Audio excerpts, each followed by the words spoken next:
नमस्कार, जय हिंद। मैं हूं शशांक लखेरा और इस वीडियो में हम बात करने वाले हैं इंडिया और पाकिस्तान के युद्ध के बारे में। देखिए, यूएस की इंटेलिजेंस रिपोर्ट के हिसाब से आने वाले 5 सालों में एक बहुत ही बड़ा युद्ध हो सकता है भारत और पाकिस्तान के बीच में। भारत ऑलरेडी पाकिस्तान के साथ बहुत सारे युद्ध लड़ चुका है। इनफैक्ट 1947 में, फिर उसके बाद 65 में, 71 में, 99 में हमने कारगिल लड़ा। उसके बाद और भी जो है एयर स्ट्राइक हुई, सर्जिकल स्ट्राइक हुई। भारत और पाकिस्तान के बीच का कॉन्फ्लिक्ट जब से भारत और पाकिस्तान आज़ाद हुए हैं तब से चला आ रहा है और इसमें मुख्य भूमिका जो है पाकिस्तान की है। देखिए, और शुरुआत पाकिस्तान ने ही करी थी 1947 में।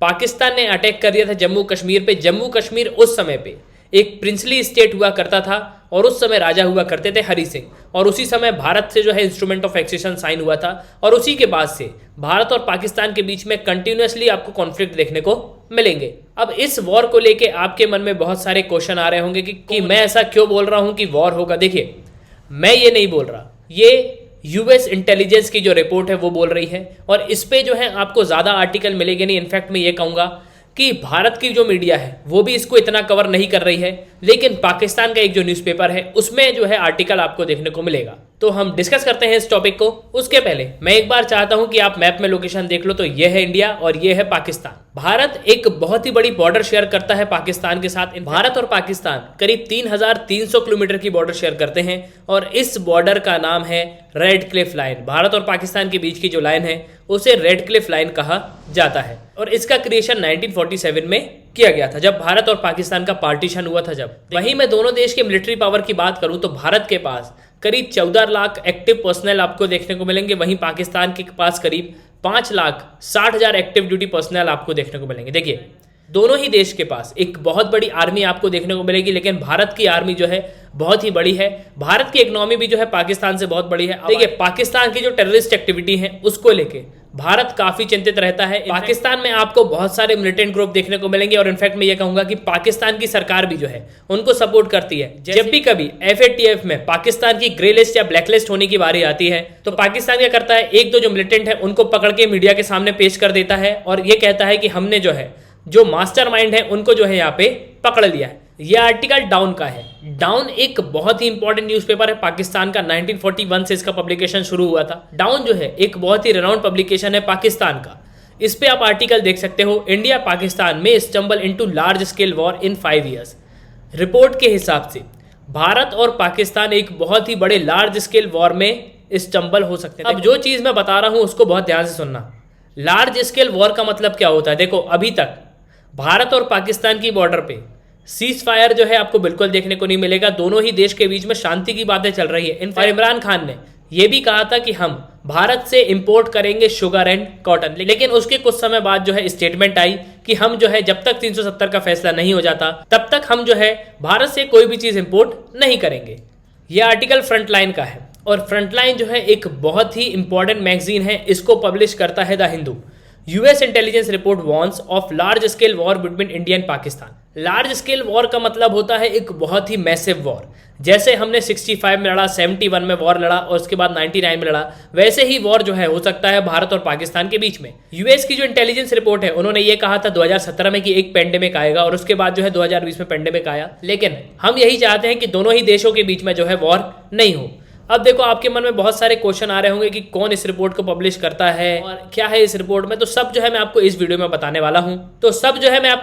में बताने वाला हूं और काफी कुछ जो है आपको इस वीडियो में जानने को मिलेगा। उसके पहले एक प्रश्न पूछूंगा आपसे। भारत अपनी सबसे लंबी बॉर्डर किस देश से शेयर करता है? ऑप्शन है नेपाल, पाकिस्तान, बांग्लादेश और चाइना। तो कमेंट बॉक्स में जो है आपको इसका आंसर देना है। अब रिसेंटली एक बहुत ही इंपॉर्टेंट रिपोर्ट आई है यूएस की इंटेलिजेंस रिपोर्ट के हिसाब से। इन्होंने ये प्रोजेक्शन किया है कि अगले 5 सालों में एक बहुत ही लार्ज स्केल वॉर होगा भारत और पाकिस्तान के बीच में और इनकी कैलकुलेशन के हिसाब से ये एक बहुत ही भीषण वॉर होगा। इस रिपोर्ट का नाम है द ग्लोबल फ्रेंड्स रिपोर्ट। हर 4 साल में ये रिपोर्ट पब्लिश होती है और हाल ही में 7 अप्रैल को ये रिपोर्ट रिलीज करी गई है वॉशिंगटन में। इसमें यही कहा जा रहा है कि भारत और पाकिस्तान एक बहुत ही बड़े लार्ज स्केल वॉर में स्टम्बल हो सकते हैं और इस वॉर का मुख्य कारण बताया जा रहा है टेररिस्ट अटैक। देखिए, भारत में जब भी टेररिस्ट अटैक हुआ है उसके बाद भारत ने बिल्कुल उसका जवाब दिया है। 2008 के बाद आपको उतने ज्यादा अटैक देखने को नहीं मिलेंगे, क्योंकि 2008 में जब मुंबई अटैक हुआ उसके बाद भारत ने NIA को बना लिया, नेशनल इन्वेस्टिगेशन एजेंसी, उसके बाद पुलवामा अटैक हुआ और भारत ने उसका बिल्कुल जवाब दिया, सर्जिकल स्ट्राइक करी, फिर उसके बाद एयर स्ट्राइक करी।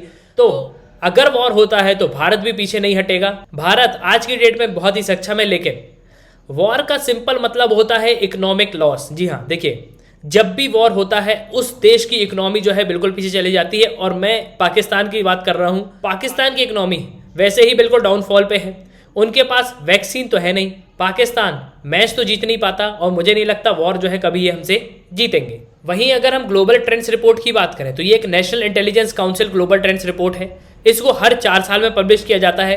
फर्स्ट ये पब्लिश हुई थी 1997 में। अब इसका वर्क क्या है, तो ग्लोबल ट्रेंड्स जो है ये एक एनालिटिक फ्रेमवर्क प्रोवाइड करता है पॉलिसी मेकर्स को। जब भी कोई नया एडमिनिस्ट्रेशन आता है हर 4 साल में ये अपनी रिपोर्ट पब्लिश करता है, और ये बेसिकली फोरकास्ट करता है और इन फ्यूचर क्या होने वाला है उस पे जो है ये फोरकास्ट करता है। अब इसका मेन एम क्या है, तो इसका मेन एम ये है कि पॉलिसी मेकर्स को हेल्प करना।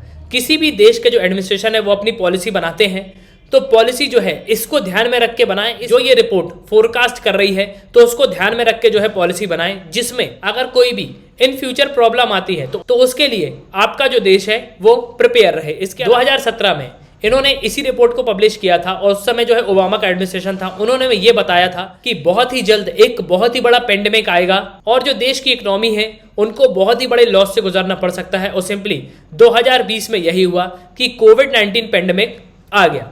अब 2021 की रिपोर्ट में ये क्या कह रहे हैं, तो 2021 की रिपोर्ट में ये कह रहे हैं कि इनकी रिपोर्ट के हिसाब से भारत और पाकिस्तान एक बहुत ही बड़े मैसिव वॉर में एंगेज हो सकते हैं। इस मैसिव वॉर का सिंपल शब्दों में आपको कारण बताऊं तो वो होगा टेररिस्ट अटैक। देखिए पाकिस्तान में बहुत सारे मिलिटेंट ग्रुप आपको देखने को मिलेंगे। हमेशा भारत बोलता है कि पाकिस्तान को इस पर कार्रवाई करना चाहिए, लेकिन पाकिस्तान इस पर कोई भी कार्रवाई नहीं करता।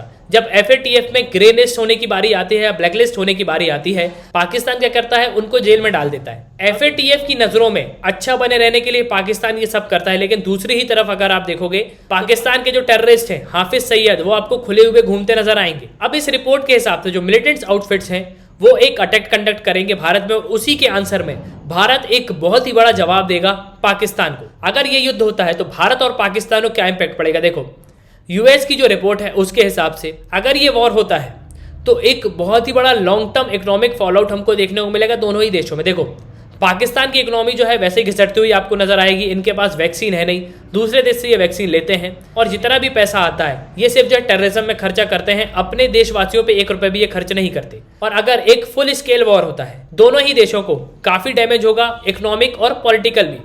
कोई भी वॉर होता है कभी भी तो उस देश की इकोनॉमी पे जो है बहुत असर पड़ता है। इनफैक्ट अगर भारत ने 65, 71, 99 इनमें युद्ध नहीं लड़ा होता तो भारत की इकोनॉमी भी जो है आज बहुत मजबूत होती। इस रिपोर्ट ने अफगानिस्तान को भी अंडरलाइन किया है। देखिए यूएसए ने क्या किया था, यूएसए ने अपनी फोर्सेस अफगानिस्तान में भेजी थी क्योंकि अफगानिस्तान में उनको बहुत ज्यादा फायदा दिखता था। लेकिन अफगानिस्तान का जो पूरा एरिया है वो एक समय तालिबान का एरिया हुआ करता था, और तालिबान के ही लोग की जो सरकार है वो आपको देखने को मिलेगी आज अफगानिस्तान में, और इसका पूरा जो इफेक्ट है वो इंडिया और पाकिस्तान पे आपको देखने को मिलेगा। इसके अलावा इन्होंने ये भी फोरकास्ट किया है कि भारत और चाइना के बीच में भी जो है युद्ध हो सकता है, लेकिन इस वॉर के जो चांसेस हैं भारत और चाइना के ये बिल्कुल नेग्लिजिबल हैं। तो वापस आते हैं हम अपने क्वेश्चन पे। भारत अपनी सबसे लंबी बॉर्डर जो है किस देश से शेयर करता है, तो ये है बांग्लादेश। भारत बांग्लादेश से जो है सबसे ज्यादा बॉर्डर शेयर करता है। फिर सेकंड पे है चाइना और थर्ड पे है पाकिस्तान। तो फर्स्ट पे है बांग्लादेश, सेकंड है चाइना और थर्ड है पाकिस्तान। तो ये था अंत इस पिक्चर का, और उम्मीद करता हूं कि आपको जो है काफी कुछ जानने को मिला होगा। सुनने के लिए बहुत बहुत धन्यवाद। नमस्कार।